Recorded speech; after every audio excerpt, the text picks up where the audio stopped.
hinungdan nga no nga naatay Sabbath school no o atong ginasunod lang.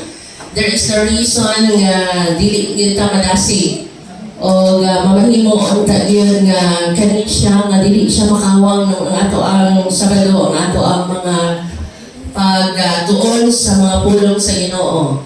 No, kani siya very important kaayo nga tun-an gyud nato pag maayo ang hinungdan why we have that Sabbath school, no? Ano nga natin mga Sabbath school, mga pagtulunan. So, ato ginagapit ang ato ang mga youth nga dari lang sa, no?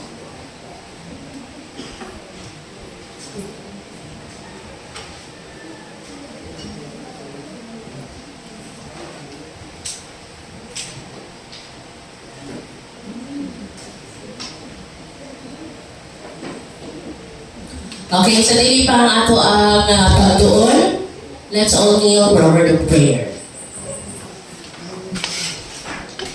Ang haya sa namitan balay ng ka-Diyos sa intak na sa kamuntagon, sa imuhang kaay kanamo, sa pagkatol ng gabalay aron makakaton sa imuhang mga pulong o amo ang ginahangyo, ng amo ang mga focus, ang iadinhi, aron nga mapanalangin kami sa inyong mga pulong, ang mainhan ang Ginoo nga ginalagaran o ang iyahang kabubuton dinhi kanamo. Salamat Ginoo sa imong kaayo o salamat sa pagtubag nimo sa among mga pag-ampo sa ngalan ni Jesus. Amen. Okay, so tungod kay Sabbath school lesson na ni siya, no? Ang ato ang ginahangyo nga kitang tanan, no? Kay every one of us, itagaan ang opportunity nga naatay kaugalingon. Everyone, bisan pa mga bata, no? Mga batanon na ay copy sa ato ang lesson aron nga dili masayang ni siyang ato ang mga pagtulunan. So we are already in lesson 6, no? Okay, ato ang acknowledge ang ato ang mga bisita, no? Gali adinhi ay kauban ni Sister Inday, ng mga bisita, and also Brother Will. Okay, so welcome sa ato ang Sabbath School lesson. Okay, so lesson 6, the Hallelujah Song and the Marriage of the Lamb. So mo ang focus sa ato ang mga pagtuon karon, no? O naghangyo ko nga na ako'y nakita nyo din ng mga diligent students. Meaning to say they are really writing and studying their lesson. No? Ang padalangon sa Ginoo nga naagid kanato. Kay we are not only studying it na maka-answer, but we understand the meaning of it, no? Na ang atong kadasi mapunan. Our memory verse, ato makita rin sa Revelation 19:10. And I feel at his feet to worship him, and said unto me, See thou do it not. I am thy fellow servant and of their brethren that have the testimony of Jesus. Worship God, for the testimony of Jesus is the spirit of prophecy. Ang atong pagtuon, naglangkob siya sa Revelation 19, verses 1 to 10. Dinha ang ato ang focus sa ato ang pagtuon. And the important thing in studying it is ato masabtan yun unsay application sa ato ang panahon karon kani siya. Kay living that truth, how we will apply it in our lives, medyo sayang ang ato ang panahon ni ini. No? So the Hallelujah Song, kinsay mo awit ni ini. Okay, so dinha sa una, ato din siyang again, let us remind everyone, no? Ang atong pagtuon is, especially sa atong tanan nga, ang ato ang pagtulunan, atong mausahan. You need to say we have the same mind, the same answer, the same understanding sa ato ang mga pagtulunan. This is not all about the teacher na nagpahayag sa mga questions din, hey, kung dili kitang tanan involved, no? Noon sa atong nasabtan, kung naay mga area nga gikinahanglan din nato nga pasabot pag maayo, the more, no? Nga ato ang ining dagaan o pagdagan. Okay. So actually mga kaigsunan, kaning word nga hallelujah, mauna na siya ato ang tunan pod maayo. Dinhi una sa una nga question here, when the judgment of God on the wicked are meted out, what will the saints say? Actually, din ha mga kaigsunan, this is one siya, kaning continuation ni siya sa pagkitabo sa Revelation 17 and 18. No, ato ang nakitaan kung unsa tong ato ang nakatunan, unsay nahitabo sa 17-18 katong 7 last plagues na, no? Kani siya continuation na ni siya sa scene nga nakitaan ni John. So, sa diha nga paghukom sa Dios batok sa dautan, gipatuman na unsa may gisulti sa mga balaan. Okay, ang ilahang tuwag is hallelujah. Okay, unsa man ibuot pasabot sa hallelujah? Ato ni siyang tun-anon niya. Salvation and glory and honor and power unto the Lord our God. No? So kaning hallelujah, this is a Greek word, hallelujah. Ang transliteration ani sa Hebrew, no, ato mabasa sa Psalms 104 to 119, no, nga mga chapters. Ang iyang Hebrew word is hallelujah, no? Hallelujah. So ang iya then he is praise ye Yahweh. Okay, mo na siyang meaning ana. Meaning from halal to shine, to boast, to celebrate, to praise, no? A shortened form of Yahweh. Like another Hebrew word na amen, no? Mo na siya ang word ni. No, so this is a song of triumph. Actually, katong atong unang pila ka mga questions din may tungod sa song of triumph. Actually, kani siyang verses 1 to 7, kung ato ang tunan, sorry, it constitutes an antiphonal choral arrangement. Na ay duha ka answer din niya o duha ka responses. Sorry. So, sa verses 1 to 3,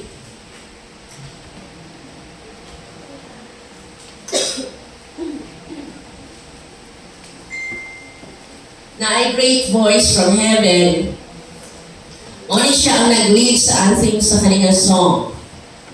Nga nag-ascribe sa honor and justice sa Ginoo, kay ilang i-punish ang Babylon. Ang first 3 verses. Ang verse 4, mo din niya ang response in affirmation. So na atong doon din gitawag nato 24 elders and priests. So,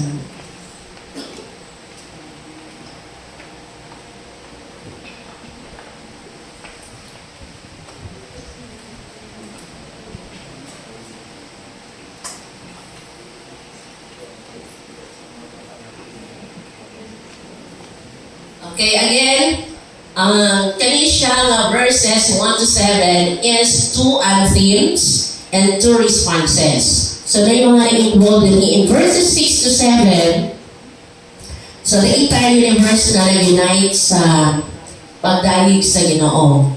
No? Ang first katong nasa verse 4, and then verse 5, and then verse 6 to 7. Okay, this is number 2 na question. What is cited as an illustration of God's justice? Unsa man gi-cited ha ang judgment sa Ginoo? True and righteous. No? True and righteous kay ngano man iyahang gi-judge pag maayo ang kaning great whore. No? Great whore nga mo'y nag-corrupt sa kalibutan. Tungod sa iyahang fornication o sa iyahang ipagpatay ng mga saints. So even the wicked, no? Even the wicked naghisgot sa kaning justice sa Ginoo nga true and righteous. Pero it is too late for them, no? Igo na lang sila mag-ingon nga tinuod, maayo, matarong ang justice sa Ginoo. Pero it is again too late for them. No, mo na siyang illustration sa justice sa Ginoo. So, as the smoke of the burning rises, what do the saved again utter? Hallelujah. No? Hallelujah. So, kaning i-practice natin additional song, ng kaning praise. Actually, this is a Thanksgiving song. No? Thanksgiving word. Hallelujah. Sa number 4, kinsa man ang nag-appeal who join them in the ascription of praise to God. The 24 elders and the 4 beasts. Okay, mo ni siya ang naghatag o kaligod, kadasig na nag-join sa ilaha. No? Ang importante din mga kaigsunan sa ato ang tayo, kaninga word po, din sa verse 4, tagaan nato sa pagtagal mga kaigsunan. What is the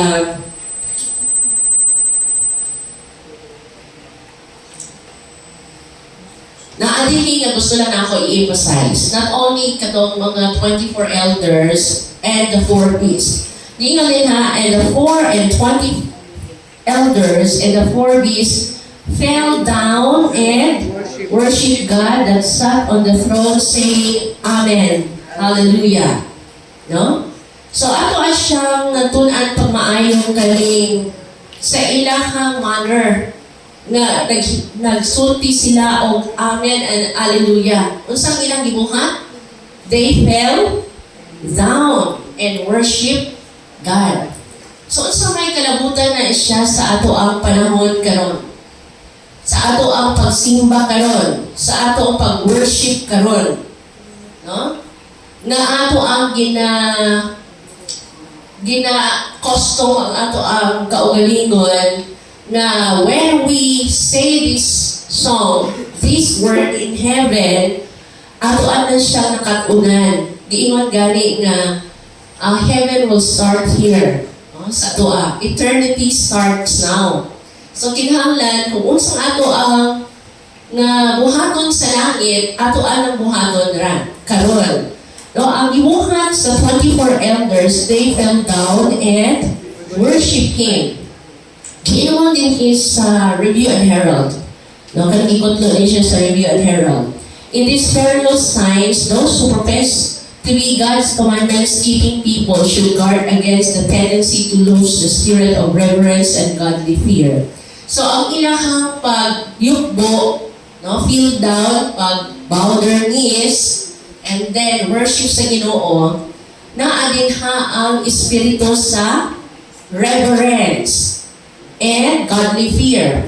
Mauni siya ang mensahe sa unang manulunda, fear God.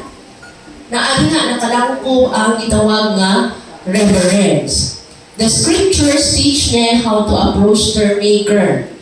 So, ang walang kasulatan, tudo sa ato unsaon nato pag-approach sa atong magbubuhat. Kay kasagaran no sa ato ang mga kaigsunan, especially katong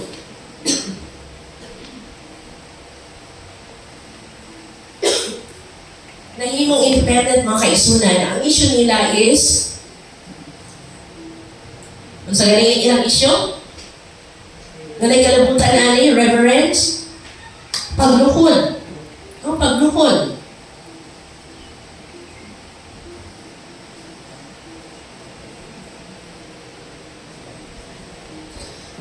Bisan pa nga mga kaigsunan dito sa Mindoro, the reason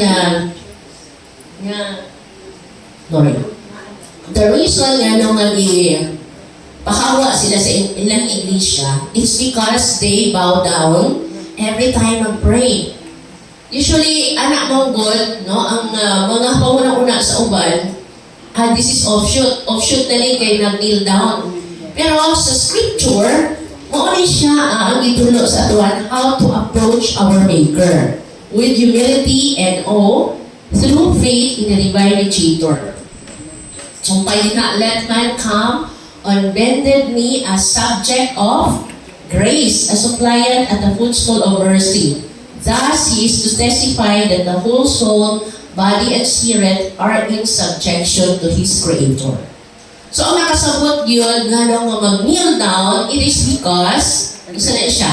Again, ato ang with reverence na siya. Ang atong pagdahod sa Ginoo. Yan siya ang atong pagbubuhat. No? Subject ta sa ato ang Creator. Ingon gani dinhi both in public and private worship, it is to bow upon our knees before God when we offer our petition to Him. Si Jesus is our example, kneel down and pray. Ang iyang mga disciples, si Stephen, si Paul, no? Si Ezra, si Daniel. Muna siya ang paghatag nato o worship sa iyang hadina sa Psalm 95 verse 6. O come, let us worship and bow down. Let us kneel before the Lord our Maker. So, muna siya ang pinaka-importante sa ato ang lesson po. We hope that our brethren will not manifest less reverence and awe as they approach the only true and living God, that the heathen manifest for their idol deities of these people, or these people will be our judges in the day of final decision. I will speak to all who occupy the place of teachers in our schools. Men and women, do not dishonor God by your irreverence and pomposity. Do not stand up in your Pharisaism, and offer your prayers to God.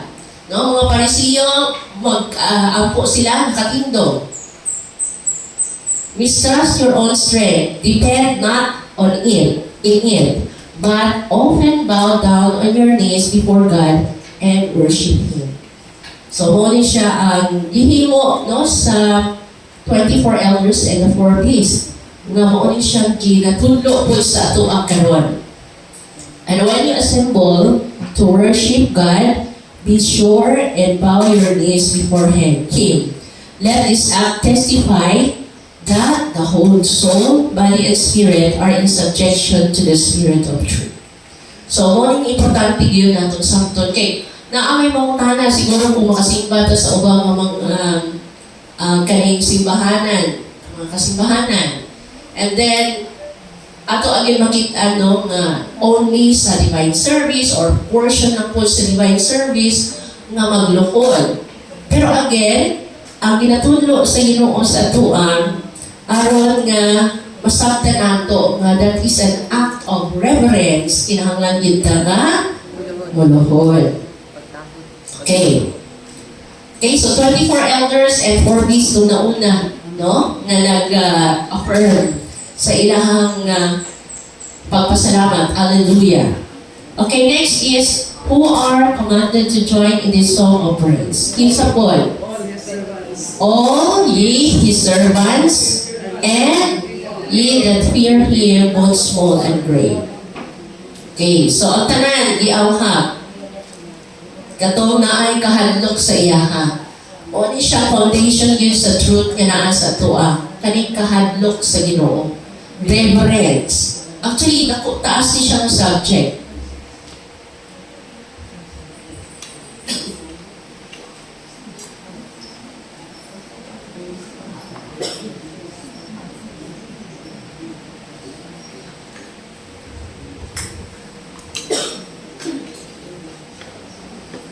Kaning reverence mga kaigsunan, naku kayo siyang subject. At one time in our prayer meeting, ato ani siya naisutan, no? When we say reverence, na di nga reverence sa house of God, reverence of His house, reverence sa iyang name, reverence sa iyang pulong, reverence even to the ministers, reverence sa iyang mga katawhan who are taking His word. Okay. Sunod, what grand chorus did Chandon hear? Okay? And as the voice of many waters. Sa mga grand chorus again? The word? Hallelujah. Hallelujah! For the Lord God omnipotent reign. No? So, ato mabati unta yun siya, no? Ang kalalong aning mensahe kung unsan siya kakalipay. No? Kay actually this is Thanksgiving o kaning gratefulness, kalipay ni siya nga word. No? Dili nato ni siya masabtan if we don't have kaning dako nga relasyon sa Ginoo ba, masabtan nato nga this is our word nga kung mauni siya mauni siyang ato ang ma-outer at the time we will be saved. We will be saved. Okay, dito sa the marriage of the Lamb. Dito sa verse 7, unsa nga event moabot, no? That calls for all to be glad and rejoice. Marriage of the Lamb. Okay, marriage of the Lamb. O ang iyang wife, ready na siya mga kaigsunan. So ato ang unsa man yung marriage. Then here's a great controversy. Giingon din ni the marriage represents the reception by Christ of His kingdom. Now remember, no, ang event nga sa liha nga lihawa na si Jesus Christ sa most holy place, sa sanctuary, no? I-ascend siya sa langit to be the King of Kings. Karon, ano siya? Reception by Christ of His kingdom. The holy city, the New Jerusalem, which is the capital and representative of the kingdom, is called the bride, the Lamb's wife, said the angel to John. So, mali siya ang marriage. Clearly, then the bride represents the holy city, and the virgins that go out to meet the bridegroom are a symbol of the church. Church. In the revelation of people of God are said to be the guests of the marriage supper. If guests, they cannot be represented also the bride, as stated with the prophet Daniel, will receive from the Ancient of Days in heaven. Ato lang ang panan mga kaigsunan. Kaya siya very important nato ni siya nga masabtan, no, kay naay mga tanaw sa atua. No, the church is the bride, the Lamb's wife. Kinahanglan niya nga godly, no? She should keep herself pure, sanctified, holy. Never should she indulge in any foolishness, for she is the bride of a king. Yet she does not realize her exalted position. If she understood this, she will be all glorious within. Ang iyang church. Yung sa kanilang church? Yung sa kanilang church? Okay, yung sa kanilang church? No, kay mo rin siyang sakto nato, no? Kay usahay na ay mga pagpangutana. Usahay ang ilahang sa upward look. The church is not denomination, it's great cathedral. It's not sa maningha. No? It's a people who love God and keep His commandments. Kung siya usahay manggod kay na ako'y mga namit ng mga pastors na ang ilang mga panguna-una, the church is kaning mooy manluluwas, no? Na kung di ito mabalik sa denomination, we are not saved. Mali, no? So the church is the bride of Christ, and her members are to yoke up with their leader. God warns us not to defile our garments. So parang nag-una na ta, what was subsequently shown to be the bride, the Lamb's wife? Again, usa sa verse 9 to 10. The great city, the holy Jerusalem. So morning bride. Kay dinita sa the chief glory of the New Jerusalem. So how is the glory of the holy city described? Diyon sa pagulagway ang himaya sa Ginoo, sa holy city. Like a stone was precious. Okay. Her light was like unto a stone most precious, even like a jasper stone, clear as crystal. So sa number 3, also may iingon din ha. No, kaning ato ang mga stone, usahay wala mo din nato ginatagaan o pagtagad, no? Kay wala mo gunta na akwit aning mga precious stones. Pero it's more than kaning mga gold. Ang ato ang nagungong sa mga stone ra mga gold is gold. No? Ang uban ng mga stone, wala na kaayan nato natagaan o pagtagad. So, giingan nini, the only riches that will endure the fires of the last days are the riches of Christ. Muna siya ang I'm sorry.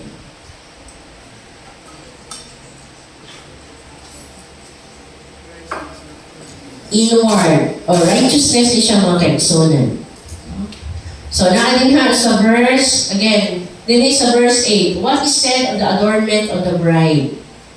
The Lamb's wife. Kung sa man iyang suot, Fire ladies. fine linen, clean and white. For the fine linen is the righteousness of the saints. So, unsa man siya mga kaigsunan. Din sa Counsels for the Church, 353 paragraph 3, it says here, as the people of God afflict their souls before Him, pleading for the purity of heart, the command is given, take away the filthy garments. Tungod kay ang ato ang gisulo, kung saan ang gisulo? O rags, no? Filthy garments. Karon, naay kitang yagan ta sa Ginoo. Actually, mao ni siya ang ato ang mabasa sa gitanyag sa Laodicean Church. No? Laodicean Church. The spotless robe of Christ's righteousness is placed upon the tried, tempted, yet faithful children of God. So, atong hinunungan ni siyang kaning description po mga kaigsunan. Kaning walay mancha nga robe nga ihatag sa Ginoo sa atoa nga mo iyang pagkamataro ibutang lang or ihatag lamang sa katong tribe. Sa maning tribe nasulayan, naayag, pagmaayo, no? Katong gisulayan, nahimong overcomer, mga faithful children of God. The despised remnant are clothed in glorious apparel, never more to be defiled by the corruptions of the world. So, ang ilang pangalan, na isulat din ha sa Lamb's Book of Life, enrolled among the faithful of all ages. So, maunta rin ato ang mga pangandoy nung ang ato ang mga pangalan, ma-appeal din ha, sa Lamb's Book of Life. They have resisted the wiles of the deceiver. They have not been turned from their loyalty by the dragon's roar. Now they are eternally secure from the tempter's devices. Their sins are transferred to the originator of sin. So, naaman tayo mga ginapagbuntog sa ato kaugalingon, ato ang iampo yun sa Ginoo, no? Na makaresist yun ta sa wiles sa deceiver. Grabe kaayo ang buhat sa kaaway karong mga kaigsunan. Do not be deceived. No, kay ang gamiton, ako aning gina-emphasize mga sa among worship po, no? Na ang pamaagi sa kaaway, dili ba ya kaayo nga kanang halata, no? Nga makitaan yun ang iyang evil works. Sometimes, ako gina to si Brother Samuel, you know, ang ginagamit sa kaaway, kani mga buutan. Mga buutan kuno, mga buutan, maayo kaayo. No, pero they are deceived. Tungod kay ilang pagtulunan, dili na mao. Dili na mao. Pero you know, kanang og na-nail down ang ilahang mga pagtulunan din ha. Pero kung tan-awon mga kaisunan, hindi na nako. One time na ako ingat ko dani, mas kung kinaiya lang yun ang tan-awon, mas buutan sila. Mas buutan sila compare to us. So, hadlo kaayo ang buhat sa kaaway. Lalo, no? Grabe kaayo. O na kita magmangon yun ta kay we are sports of Satan. No? By the wedding garment in the parable is represented the pure, spotless character which Christ's true followers will possess. So, ano siya? Ang sulog sa mga tinuod na followers sa Ginoo. Ang righteousness. What is righteousness again? What's righteousness? What is the definition of righteousness? Right doing. So, pagka matarong, o itong pagbuhat kung unsay matarong. Okay, then he particularly blessed ta. Who are mentioned as being blessed? Kinsa na ang i-mention na blessed kayo mga kaisan? Katong tawag unto the marriage supper of the Lamb. Isa ba ang pagtawag? Alright. Kita ang tanan. Many are called, but only few are chosen. Yan ang gawin naman ang dipili. Wedding garment. Kato naman magbulang ng suot o wedding garment. In his 12, who only will be permitted to partake of the marriage supper of the Lamb. Sa righteousness of Christ. Kato lamang, katong din is sa parable sa Matthew 22 verses 2 to 14, na ay, kung bira na ay kasal. Tanagi pang napit. Ang giuna gamit katong mga pununin, mga maayo mga tao. Pero wala sila na bati, wala nila gi-accept ang invitation. Gipatay pa yun nila ang messenger. Wao nga, ang sugo, dito na lang, byways and highways. Ang mga messenger po na nagbuhat, ilahang ipagdala both good and evil. Pero pag abot sa kumpira, wag yapon nakasulod to mga evil kay nga naman, wala sila nakasuot o Righteousness. wedding garment. Mao ni kinaiya sa Ginoo. Wala nakasuot sa motif. Noon ang may motif. Wala sila nakasuot. So, gingon din sa Testimonies Volume 2, the Word of God plainly tells us that few will be saved, and that the great number of those even who are called will prove themselves unworthy of everlasting life. They will have no part in heaven, but will have their portion with Satan and experience the second death. So katong mga gipagtawag na makaabot, no? I mean, makasulod dito sa marriage supper. Kato lamang na dawat kang Kristo. So a question for us is, can you reject the invitations of mercy na offered? Dugay na nigi tanyag sa Ginoo sa ato ang mga kaigsunan. Can you choose your own way? Will you cherish pride and vanity and lose your soul at last? So, morning nga ang una yun nga ginapangita sa ato is kaning surrender yun nato ang atong kabalingdiya sa Ginoo. Let there be far more wrestling with God for the salvation of souls. Work disinterestedly, determinedly, with a spirit never to let go. Compel souls. Kung saan yung compel, Elder Roger? Fogsun, no? Compel souls to come into the marriage supper of the Lamb. Fogsun yun, no? Kaya at last mga kaigsunan, naduhong ninyo ng phrase, nga nang wala mang yun mo, ninyo gitingnan.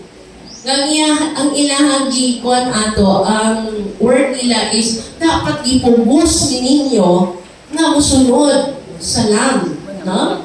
Let there be more praying, believing, and receiving, and more working together with God. Kita ng mga kaigsunan sa atong mga pagpangabunday, sa atong mga pagmuhat, bisan sa atong inner circle.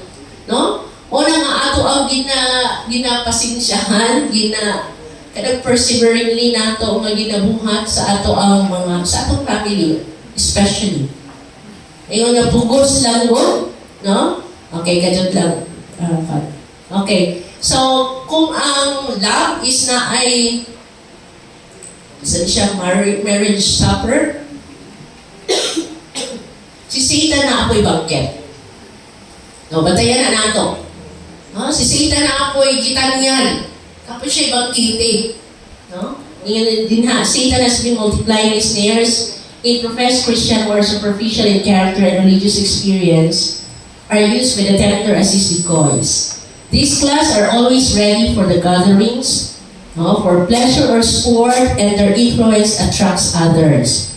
Young men and women who have tried to be Bible Christians are persuaded to join the party, and they are drawn into the ring. They do not prayerfully consult the divine standard to learn what Christ has said in regard to the fruit to be born in Christian tree.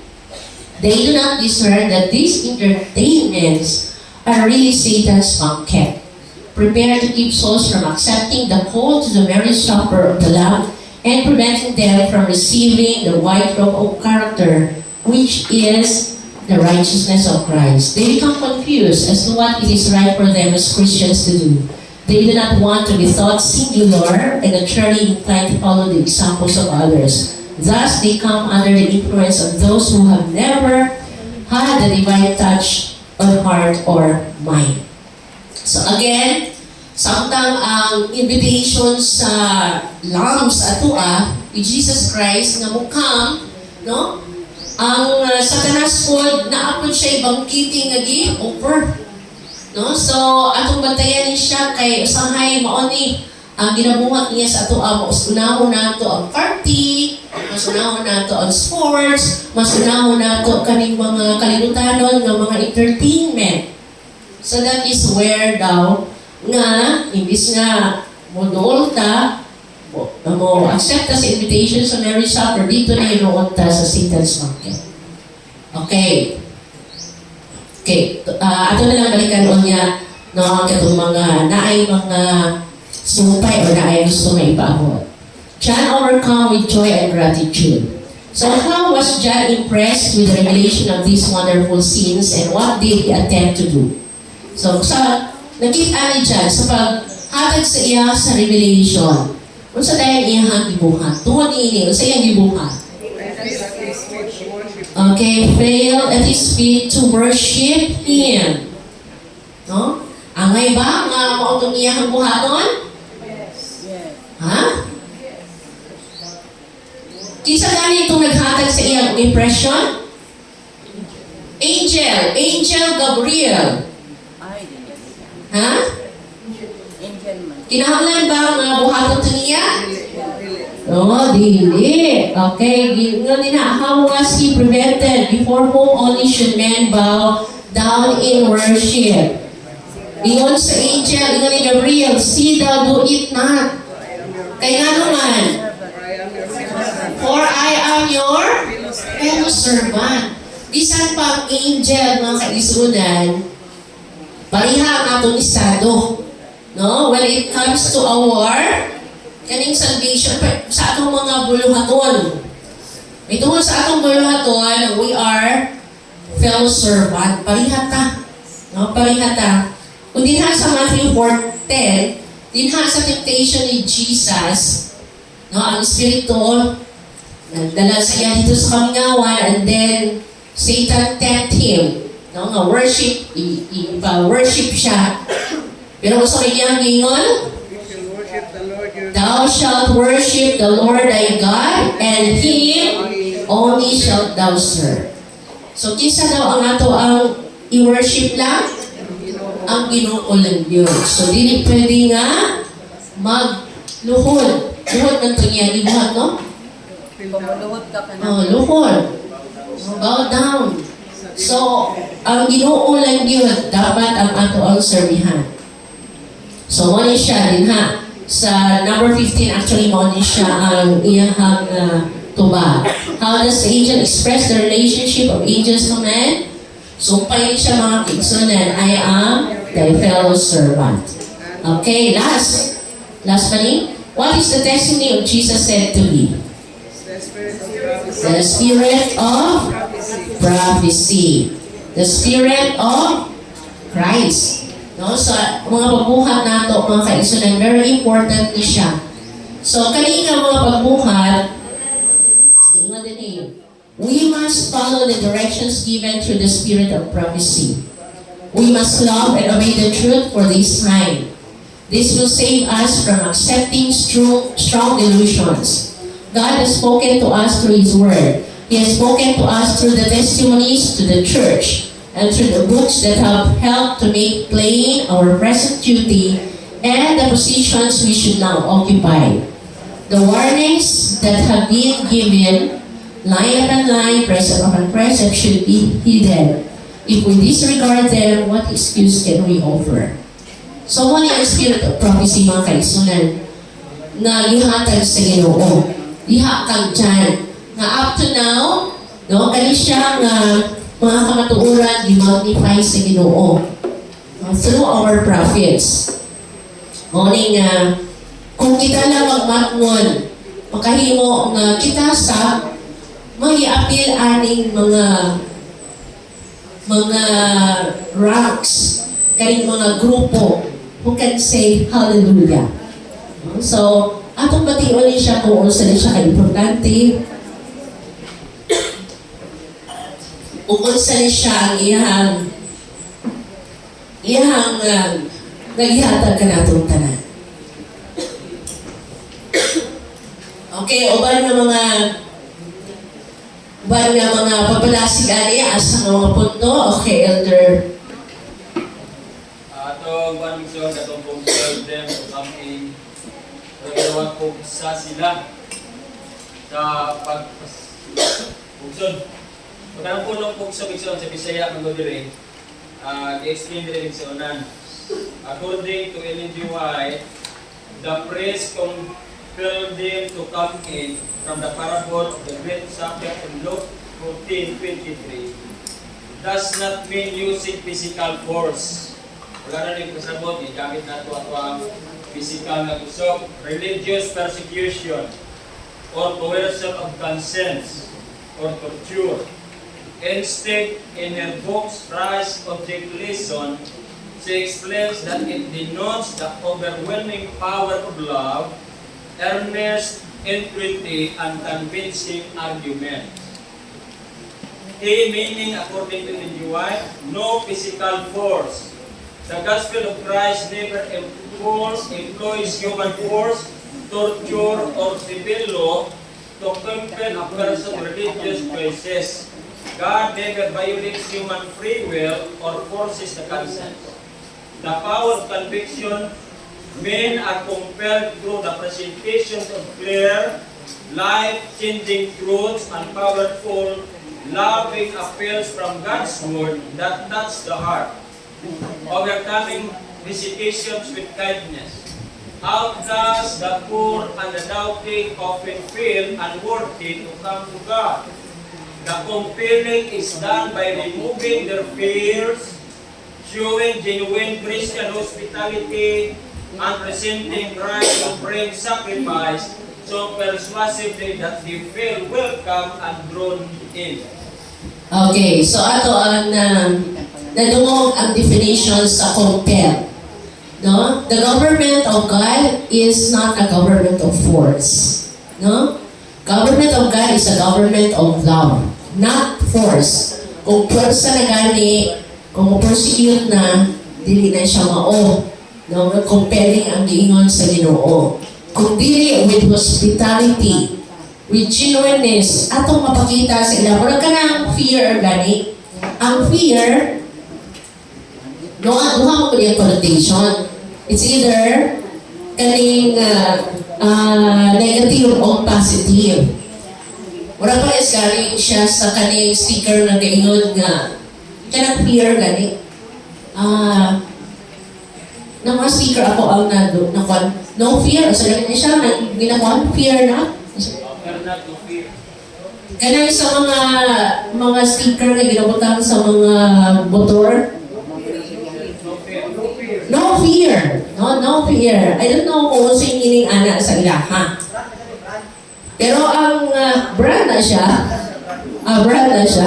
No fear. Pero ang tuno sa toa, sa Ginoo is fear God. No, fear God. So, ang anong kadugan ang Ginoo. Pero, again, kaning compelling is in the spirit of kanang makahingawa ka ba? Kay tungod kay gusto nimo siya nga luwas. No, wala siya ang mga pamaagi pareha sa mga ginikanan. Ngano nga ato amang yun, word is daw sa ato ang negative, no? Ngano nga ato amang yun nga pugson. Pero kanay siya in the spirit nga tungod kay gusto nato nga sila makaambit po sa kaluwasan. Ngano ato silang imbitahon. No, ang ato ang yun na nakatunan is ang pamag-agi sa Ginoo is conditional. Diba? If ye love me, keep my commandments.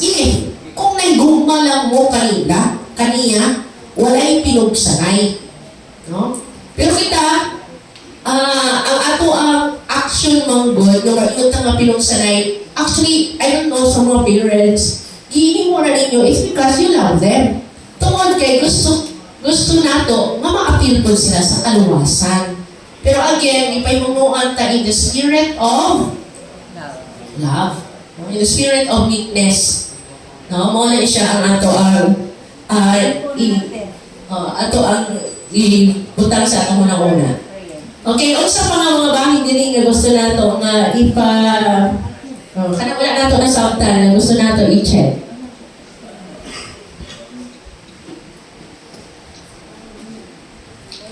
So ato na siya ang sabtan kung saan siya marriage. Okay, Elder Roger. Itin po kito, yung isos, isulot sa laking mga ang nagapit. O ka ng panahon na ang marriage, may tabo. Yeah. O kung sa ato ang partisipasyon niya, may gusto magkamit lang mo apil sa bangkiti. Sa kanang o condition. Ikinala na po ang pangandam. Karoon ng panahon, bisang tuod, wala pa dito sa labing kalaan dapit, yaman sa sayuta, ang prosedure na dito sa labing kalaan dapit, ato kong magamit o ato ma-aplikat sa atong pagalingan by faith. Yes. Makasibiro kita pakituman kan dito dito sa labing kalaan. Okay, so actually yung atong journey, no? Ang sanctuary journey nato. Remember, Jesus na naakaroon sa most holy place, narito ang iyang presensya. Muling ato ang ginapasabot yun sa matao sa kanato. Ang presensya sa Ginoo ana kanato kay mauling ato ang gusto nga ma-experience before sa kanitawag nato nga kani nga event kanang makasinta og alleluia no kanang ato ang ma-ascribe yun ang glory sa Ginoo nya ato masabtan yun sa atong kasing-kasing. First we need to become obedient. Mao gina siya masunod nato si Jesus Christ wheresoever he goeth. Wheresoever he goeth, gikan dito sa Calvary, no? Calvary siya mga kaigsunan down to sa iyang ascension o iyang buhat sa most holy place. Muna siyang atong buhat, mga buhat.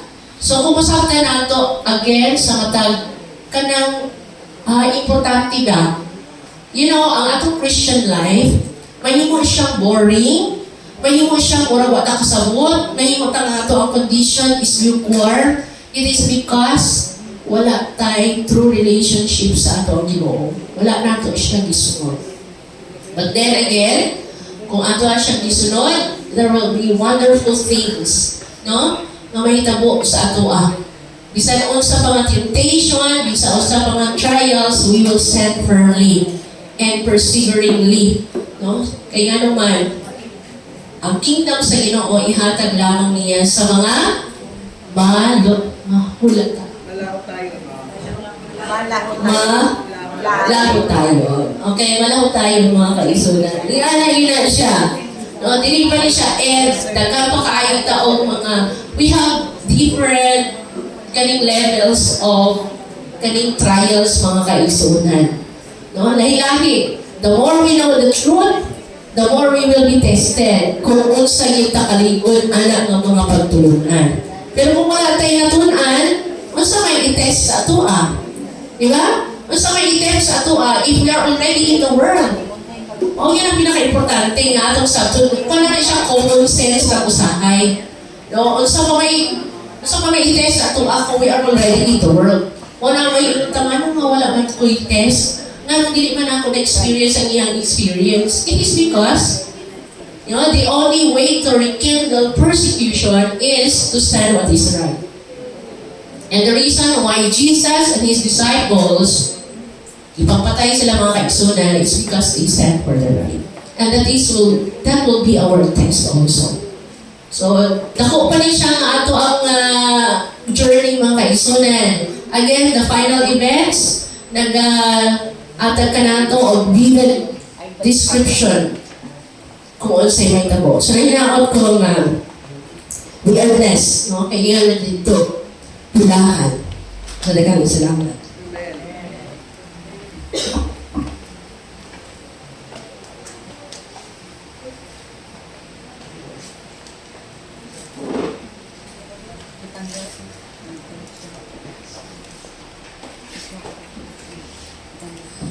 Salamat si Sir Rachel sa pagdumala sa atong lesson review, no?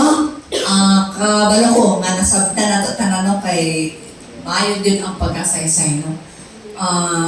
On behalf sa atong Sabbath School Department, nagpasalamat ko sa atong mga kaigsunan nga nahimong successful ang ato ang Sabbath School service ni nga na sa Kabuntagon.